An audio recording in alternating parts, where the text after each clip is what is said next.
Ora,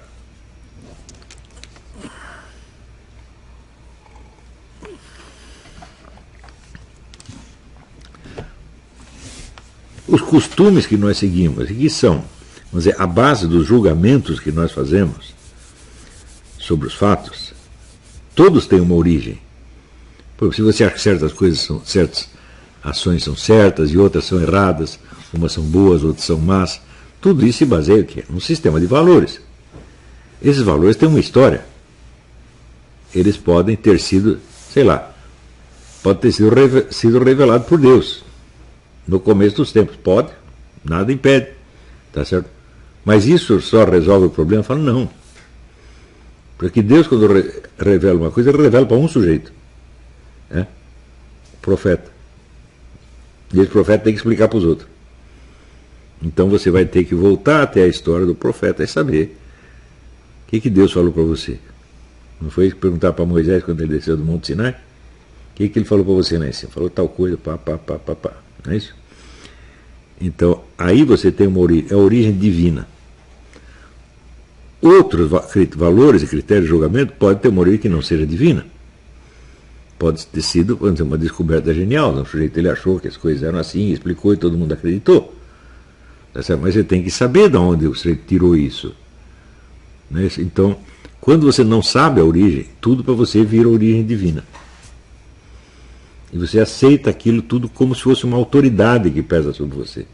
Então você está realmente alienado. Você está se prostrando diante de invenções humanas como se fossem mandamentos divinos. Isso é a coisa mais normal em todas as discussões. Por exemplo, as pessoas hoje falam de democracia. Né? Todo mundo é democrata, já repararam? Né? E tem um amor pela democracia, que é um negócio impressionante. Você fala de democracia, ele já tem uma ereção e já ejacula. Não é assim, hoje em dia? Agora, que raio de coisa é essa democracia?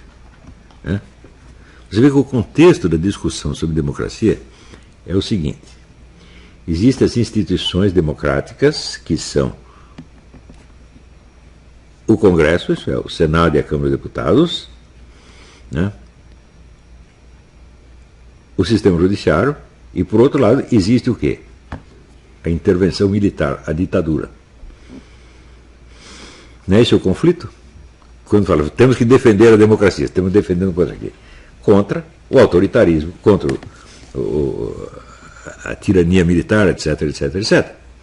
Mas, pensa bem, por que estão opondo a democracia à ditadura militar se ninguém está propondo uma ditadura militar? Você já viu algum militar propondo a ditadura militar nos últimos 30 ou 40 anos? Não tem. Ao contrário, todos eles dizem que só querem manter o sistema atual, democrático. Não é isso? De vez em quando aparece um sujeito e diz assim, mas no tempo dos milico havia menos crime, etc, etc. Então o sujeito elogia um aspecto de um regime que acabou meio século atrás, e daí já advertem contra esse cara como se ele estivesse tentando implantar uma ditadura agora. O que é uma coisa de louco, evidentemente. Não é isso? Então, o que você fala sobre o passado não pode ser interpretado como uma proposta para o presente. Não é isso? Então, uma narrativa histórica não é um plano de ação. Qualquer pessoa alfabetizada deve saber isso. Por exemplo, se você diz, o regime militar foi acusado de muitos crimes que ele não cometeu. Ou seja, ele não cometeu todos os crimes dos quais ele é acusado, cometeu só alguns. Não seria justo você tentar distinguir os que ele cometeu dos que ele não cometeu, do que lhe foram atribuídos indevidamente? É a coisa mais justa. É você fazer a narrativa histórica justa, correta, científica, não é isso? Mas se alguém faz isso, ele imediatamente é acusado de querer restaurar a ditadura militar. Não é um negócio incrível? Então, mas isso é evidentemente absurdo. Vamos supor que a reputação que você está querendo limpar historicamente é de alguém da esquerda. Por exemplo, eu já disse 1000 vezes, né, Joseph Stalin foi o maior estrategista de todos os tempos. E, em segundo lugar, ele de fato criou uma potência econômica e militar notável. Quer dizer, eu estou defendendo o stalinismo, querendo a volta do stalinismo? Não, eu estou falando do passado. Estou tentando fazer uma narrativa justa do passado, tá certo? Mas eu acho que hoje em dia nem essa distinção as pessoas pegam mais. Porque elas vão pelo quê? Pela impressão sentimental, pela impressão emocional do valor que está subentendido. Dá a impressão que tudo aquilo que você fala a favor de algo expressa o quê? Um plano de ação política. Mas essa impressão é verdadeira? Claro que não, essa impressão é totalmente psicótica. Então, o que acontece é o seguinte: no Brasil não há nenhuma oposição, nenhum conflito entre propostas democráticas e propostas ditatoriais. Nenhuma. Não tem ninguém propondo uma ditadura. Até os caras daquele grupo intervencionista, que é pouquíssimas pessoas,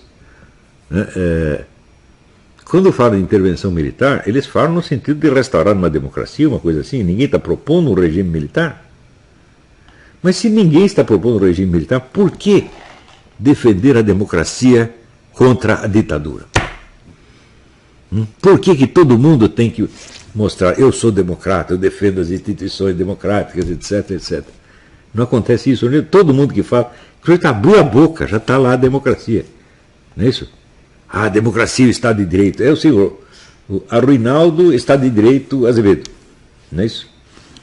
O Kim, democracia, Catacoquinho. Então, qualquer piadinha que se faça a respeito já vira uma ameaça de um plano político. O Bolsonaro, às vezes, fez algumas piadinhas a respeito de matar bandidos, essa coisa toda. Pronto, já vira um plano político de tomar o poder e matar todo mundo. Não é isso? Então, é claro que é discussão psicótica. E levar a sério uma pessoa que faz isso, você só desvaloriza você mesmo. Você está se expondo a uma coisa humilhante. Mas, volta à pergunta. Se não há, no momento, nenhum plano de ditadura militar, pelo menos defendido abertamente, ou mesmo em segredo, por que defender a democracia contra isso? Ora, qual é realmente o risco? Qual é o perigo do qual estão se defendendo? O que nós vemos é o seguinte, é que não existe um conflito entre as instituições democráticas e uma proposta ditatorial. Não tem proposta ditatorial.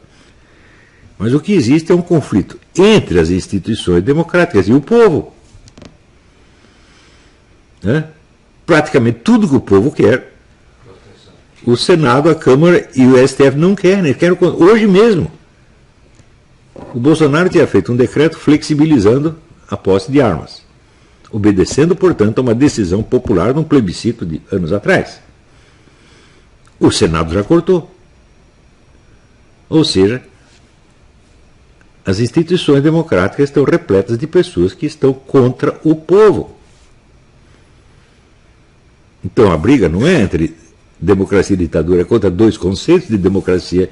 É uma democracia elitista, em que tudo está na mão da classe dominante, e uma democracia popular plebiscitária, onde o povo decide. Mas acontece que o conceito de democracia, se não é o governo do povo, é o quê? É só porque você tem... Só porque os caras foram eleitos, uma vez depois de eleitos, eles não têm nenhuma satisfação a dar aos seus eleitores. Só tem a satisfação de dar depois de 4 anos. Durante esse tempo o povo não precisa nem saber o que ele está fazendo. Claro que isso é uma ditadura. É uma oligarquia. Uma ditadura oligárquica. Você tem as excelências, as pessoas importantes, e elas mandam. Então, a briga não é entre democracia e ditadura. É entre a democracia oligárquica, o conceito oligárquico da democracia, e o conceito substantivo da democracia. O que eu estou falando não está suficiente. Uma vez que eu falei não está suficientemente claro, vocês já não perceberam que todo sujeito que está com esse discurso de defesa da democracia, é um vigarista que está a serviço da oligarquia e querendo frustrar os desejos do povo e impedir que o povo controle o que ele está fazendo? Ou seja, é o senhor que está impedindo que exista uma democracia. É o maior defensor da democracia. Né? Agora já expliquei. O que é isso aqui? Isso aqui é a aplicação do método que eu estava explicando no início. Quer dizer, você tem que definir as coisas de modo que você saiba não só a definição nominal delas, mas você saiba o referente, isso é, você saiba os fatos e coisas a que aquilo se refere na realidade. E quando esses fatos e coisas aparecem à sua frente, você os reconhece e pode apontá-los. Olha, era disso aqui que eu estava falando. Uma vaca é isto, um tatu é isto, uma formiga é isto. Não é só uma definição nominal de formiga, tatu ou vaca. Né? Ora, como nós podemos aceitar que nosso destino será decidido por pessoas que não sabem sequer definir os termos que estão usando, gente? E que acreditam que estão defendendo a democracia contra uma ditadura quando estão defendendo uma oligarquia contra o povo? Vamos supor que o sujeito fosse um oligarca sincero, que acredita que o povo tem que calar a boca e que quem tem que decidir é a aristocracia. Então ele deveria defender isso sinceramente. Eu acho que não é uma ideia indecente, ele pode ser defendido, claro, se acredita nisso, tem que ter a classe dominante, que são as pessoas mais inteligentes, mais capazes, tem que mandar nos outros. Você vê quantas vezes o Jordan Peterson não defendeu essa ideia, não em termos radicais, mas ele acha normal, os mais inteligentes mandam os menos inteligentes, os mais capazes mandam os menos capazes. Então, a oligarquia poderia ser defendida nestes termos, mas acontece que o que nós temos é uma oligarquia sem aristocracia. É uma oligarquia que não foi formada pelo mérito. Se você pensar assim, como se formou a nobreza europeia? Ela se formou no campo da guerra. Quando teve as invasões bárbaras, então em cada local, alguém se levantava para organizar a defesa, formava um exército local, etc. Essas pessoas depois foram premiadas. O povo juntou e deu terras para eles. E eles viraram senhores de terras, viraram senhores feudais e viraram a aristocracia europeia. Então eles se formaram pelo mérito. Claro que seus filhos e netos e bisnetos esqueceram e começaram a roubar e gastar dinheiro com putaria, etc, etc. Claro. Mas, na origem, a nobreza tinha origem nobre. Não é isso? Agora, qual é a origem da nossa classe política? A origem é o fundo partidário. É o dinheiro do povo que é dado para o sujeito subir na vida e mandar no povo. Quer dizer, a origem dessa classe dominante, ela em si é indecente. Quer dizer, precisamos financiamento público das campanhas eleitorais. Porque senão os mais ricos têm vantagem sobre os mais pobres. Eu digo, mas a política não foi feita para os pobres. Quer dizer, o sujeito pobre que sobe na política, ele, quase que, com certeza, ele vai roubar. Porque ele viu a política como meio de ascensão social. Não é isso? Esse sujeito é um milionário, então ele entra na política, é o serviço que ele está prestando. Não é isso? Provavelmente vai perder dinheiro com isso. Então, se você estudar a história das cruzadas, você verá que as cruzadas não foram feitas para ganhar. Ninguém entrou na cruzada para ganhar dinheiro. Todos perderam dinheiro, todos os combatentes, todos os comandantes militares da cruzada perderam dinheiro, alguns perderam tudo.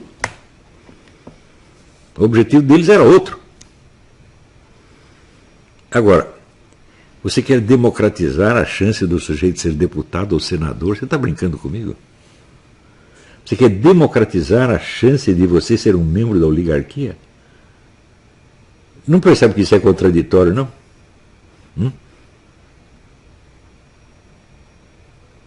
Quer dizer, você quer democratizar os meios de tornar as pessoas desiguais. Você quer uma coisa mais absurda que isso? No entanto, quando apareceu o projeto de financiamento público das campanhas eleitorais, não apareceu um sujeito para dizer isso. Falar, meu filho, tem muita coisa que você pode democratizar, outra coisa você não pode, porque é autocontraditório. Por exemplo, se você financiou a campanha eleitoral, então o pobrezinho pegou dinheiro público, fez a sua campanha e virou deputado e senador. Você acha que ele vai deixar que um outro pobre, na eleição seguinte, entre no lugar dele? Não, meu filho. Então, o financiamento público consolida a desigualdade de oportunidades. É a coisa mais óbvia do mundo, depois que o Olavo explicou, é claro. Antes é obscuro, é incompreensível. Não é isso? Então,